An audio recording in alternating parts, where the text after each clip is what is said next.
Governor కోటాలో ఎమ్మెల్సీలుగా professor Kodandaram, Aamir Ali ఖాన్ల ప్రమాణ స్వీకారానికి Telangana high court అయితే బ్రేక్ వేసింది. తదుపరి ఉత్తర్వులు ఇచ్చే వరకు ప్రమాణ స్వీకారం చేయవద్దు అంటూ మంగళవారం అయితే ఆదేశించింది.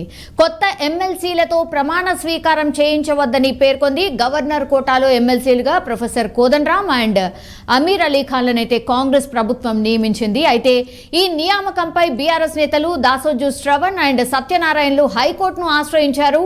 గతంలో తాము వేసిన పిటిషన్ విచారణ తేలేంత వరకు ఎమ్మెల్సీల నియామకాలను ఆపాలని పిటిషన్లో పేర్కోవడం జరిగింది. రాఘవ అందుబాటులో ఉన్నారు. రాఘవ, అసలు ఏం జరిగింది? ఇదొక షాకింగ్ ఇన్సిడెంట్ అనుకోవచ్చు, ఎందుకంటే ఎవరు కూడా ఎక్స్పెక్ట్ చేయలేదు. నిన్న కూడా వీళ్ళు అసెంబ్లీలో ప్రమాణ స్వీకారానికని వెళ్తే కూడా గుత్తా సుఖేందర్ రెడ్డి కూడా రాలేదు. వాట్ ఈజ్ హ్యాపెనింగ్ అండ్ ఎందుకని హైకోర్టు ఇట్లాంటి ఆదేశాలు జారీ చేసింది? గవర్నర్ కోట ఎమ్మెల్సీల పిటిషన్ పై ఈరోజు హైకోర్టు మధ్యంతర ఉత్తర్వులు జారీ చేసింది.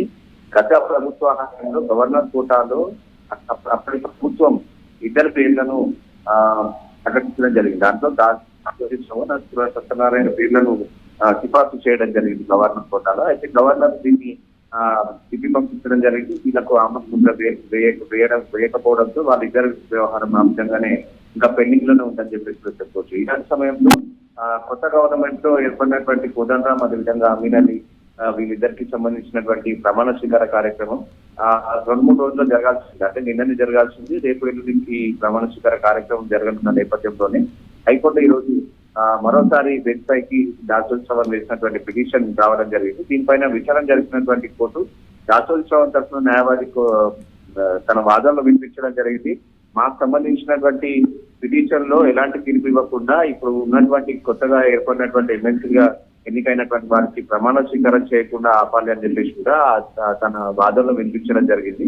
సో దీన్ని కోర్టు వాళ్ళ వాదనను ఏకీభవిస్తూ ప్రస్తుతం మధ్యంతర ఉత్తర్వులు జారీ చేయడం జరిగింది. ఈ గవర్నర్ కోటాలో ఎమ్మెల్సీల ప్రమాణ స్వీకారానికి బ్రేక్ వేస్తూ తదుపరి ఉత్తర్వులు వచ్చే వరకు కొత్త ఎమ్మెల్సీల ప్రమాణ స్వీకారం చేయవద్దని చెప్పేసి కూడా హైకోర్టు ఆదేశాలు జారీ చేయడం జరిగింది. దీనికి సంబంధించినటువంటి తదుపరి విచారణను ఫిబ్రవరి 8వ తేదీ వరకు వాయిదా వేయడం జరిగింది. ఫిబ్రవరి 8వ తేదీ మరొకసారి దీనికి సంబంధించినటువంటి వాదనలు కొనసాగనున్నాయి. ఆ రోజు కోర్టు ఎలాంటి తీర్పునిస్తుందనేది కూడా వేచి చూడాల్సి ఉంది. సౌమ్య, ఓకే, అంటే ఇదంతా ప్రాసెస్ ఉంది, మరి ఎందుకని గవర్నర్ ఆమోదం తెలిపారు? మరి ఇది కోర్టులో నడుస్తుంది అన్నటువంటి విషయం అందరికీ తెలిసిందే కదా. మరి గవర్నర్ ఎందుకని పర్మిషన్ ఇచ్చారు?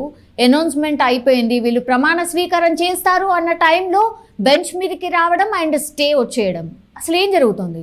అంటే ఇప్పటికీ గతంలో కూడా దాసోజు శ్రవణ్ అనేక సార్లు కోర్టులో పిటిషన్ వేసిన తర్వాత కూడా 2-3 సార్లు హియరింగ్ కి రావడం జరిగింది. దీంతో పలుమార్లు దాసోజు తన వాదనలు వినిపించడం జరిగింది. ఆదేశాలు జారీ చేయాలి తమ ప్రమాణ స్వీకారం చేయడానికి, తమకు గవర్నర్ ద్వారా అనుమతించాలని చెప్పేసి కూడా అతను కోరడం జరిగింది. అయినప్పటికీ కూడా ఈ కోర్టులో ఇంకా హియరింగ్ కొనసాగుతున్న నేపథ్యంలోనే కొత్త గవర్నమెంట్ ప్రభుత్వం ఏర్పడడం, కొత్త ప్రభుత్వంలో ఉన్నటువంటి కొత్త వాళ్ళను ఎమ్మెల్సీగా వాళ్ళు ప్రభుత్వం నామినేట్ చేయడం, తర్వాత ప్రభుత్వం గవర్నర్ కోటాలో అనుమతి కోరుతూ వాళ్ళిద్దరు పేర్లు కూడా సిఫార్సు చేయడంతో గవర్నర్ కూడా ఓకే చేయడం జరిగింది. సో ఒకవైపు కోర్టు కేసు నడుస్తున్న సమయంలోనే కొత్త ప్రభుత్వం ఏర్పడడం, కొత్త ప్రభుత్వం ఏర్పడిన కొత్త వ్యక్తులు రావడం అనేది కూడా కొనసాగింది. సో ఇలాంటి ప్రమాణ స్వీకారం జరిగే సమయంలోనే ఒక్కసారిగా గవర్నర్ కోటాకు సంబంధించినటువంటి కేసు వ్యవహారంలో హైకోర్టులో మరోసారి ఈరోజు తాజాగా బెంచ్ మీదకి వచ్చిన తర్వాత దాసోజు శ్రవణ్ తరఫున న్యాయవాది ఇప్పటికే దీంట్లో గతంలో గత ప్రభుత్వం సిఫార్సు చేసినటువంటి ఎమ్మెల్సీలో ప్రమాణ స్వీకారం జరగలేదు, అసలు వీళ్ళని ఎందుకు ఆపేయడం జరిగిందనే దానిపైన కూడా ఇంకా క్లారిటీ రాలేదు. కాబట్టి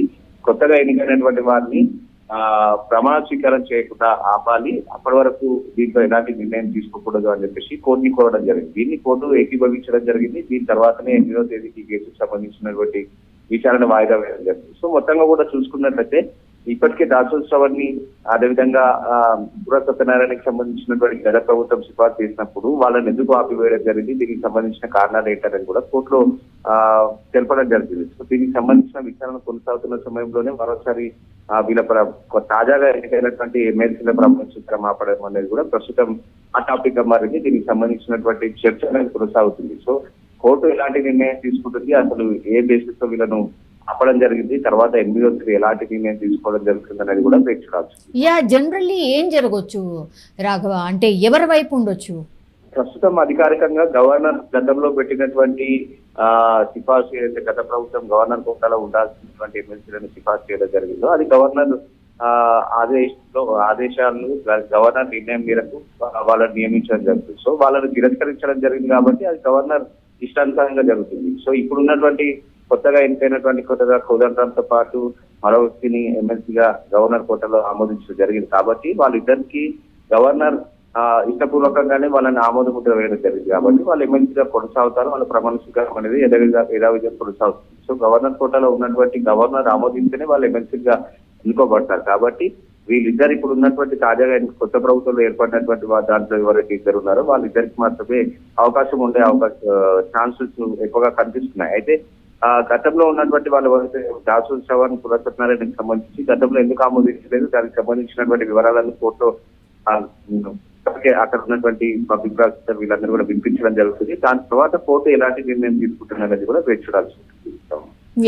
ఆల్రెడీ రాఘవ, మొత్తం మీద అది గవర్నర్ కోటాలో ఎమ్మెల్సీలుగా ప్రొఫెసర్ కోదండరామ్ అండ్ అమీర్ అలీ ఖాన్లను అయితే కాంగ్రెస్ ప్రభుత్వం నియమించింది. అయితే ఈ నియామకంపై బీఆర్ఎస్ నేతలు దాసోజు శ్రవణ్ అండ్ సత్యనారాయణలు అయితే హైకోర్టును ఆశ్రయించడం జరిగింది. గతంలో తాము వేసిన పిటిషన్ విచారణ తేలేంత వరకు కూడా ఎమ్మెల్సీల నియామకాలను ఆపాలంటూ కూడా పిటిషన్లో పేర్కోవడం జరిగింది. ఇరువైపుల వాదనలు విన్నటువంటి న్యాయస్థానం తదుపరి ఉత్తర్వులు వచ్చే వరకు కూడా ప్రమాణ స్వీకారం చేయించవద్దని కూడా ఆదేశాలు జారీ చేసింది.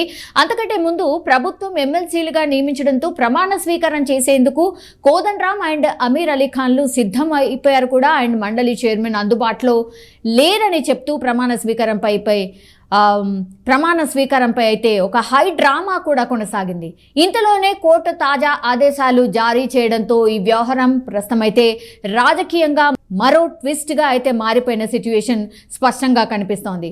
సో ఒక రకంగా గవర్నర్ ఆమోదించినటువంటి ఇద్దరు వ్యక్తులు ఎమ్మెల్సీగా ఎవరినైతే ఎన్నుకుందో వాళ్ళకి ఒక రకంగా చుక్కెదురు అనుకోవచ్చు. ఎందుకంటే ఓకే, కోర్టు ఆదేశాలు వచ్చేంత వరకు ఆగాల్సిందే, ఆ తర్వాతనే ప్రమాణ స్వీకారం అనేటువంటిది అయితే స్పష్టంగా తెలుస్తోంది. సో కోర్టు తదుపరి విచారణ అయితే 8వ తారీఖు ఉంది, ఫిబ్రవరి 8వ తారీఖు. సో ఫిబ్రవరి 8వ తారీఖున మరి ఎలాంటి తీర్పు వెలువరించబోతోంది, ఆ తర్వాతనే ప్రమాణ స్వీకారం డెఫినెట్లీ ఉండబోతోంది. లేదంటే ఆ రోజు కూడా ఇంకేమైనా ట్విస్టులు ఉంటాయా, ఇంకేం ఆదేశాలు రావచ్చు, ఆర్ మళ్ళీ ఏమైనా వాయిదా పడుతుందా, ఇదంతా కూడా ఫిబ్రవరి 8వ తారీఖున మళ్ళీ ఈ కేసుకి సంబంధించి బెంచ్ మీదకి వచ్చినప్పుడు మరి న్యాయస్థానం ఎట్లాంటి తీర్పు ఇస్తుంది అనేది వేచి చూడాల్సిందే. కానీ రాజకీయ వర్గాల్లో మాత్రం ఇదొక చర్చలాగా మారిపోయింది. ఎందుకంటే మనకు అందరికీ తెలుసు, ఒక్కసారి ప్రొఫెసర్ కోదండరామ్ అండ్ ఇంకో వ్యక్తిని ఎన్నుకున్న తర్వాత కేటీఆర్ కావచ్చు అండ్ బీఆర్ఎస్ నాయకులు కావచ్చు, హరీష్ రావు కావచ్చు, చాలా టైమ్స్ కామెంట్ చేశారు, గవర్నర్ ఎవరినైతే మేము ఎవరికైతే ఎమ్మెల్సీ పదవులు కావాలి ఆర్ ఎమ్మెల్సీలో వీళ్ళని నామినేట్ చేశాము, వీళ్లకు ఆమోద ముద్ర తెలపండి అన్నటువంటి వాళ్ళని కాకుండా ఇప్పుడు కాంగ్రెస్ పార్టీ తెర మీదకి తెచ్చినటువంటి ఈ 2 పేర్లకు ఎట్లా ఆమోద ముద్ర వేస్తారు అన్నటువంటిది రాజకీయంగా కూడా మాట్లాడడం జరిగింది. ఈ రోజేమో ఏకంగా వీళ్ళ ప్రమాణ స్వీకారానికి బ్రేక్ అయితే పడింది. మరి ఆ తర్వాత ఏం జరుగుతుందో చూడాలి. అండ్ కాంగ్రెస్ పార్టీ ఎట్లా రియాక్ట్ అవుతుందో కూడా చూడాల్సిందే.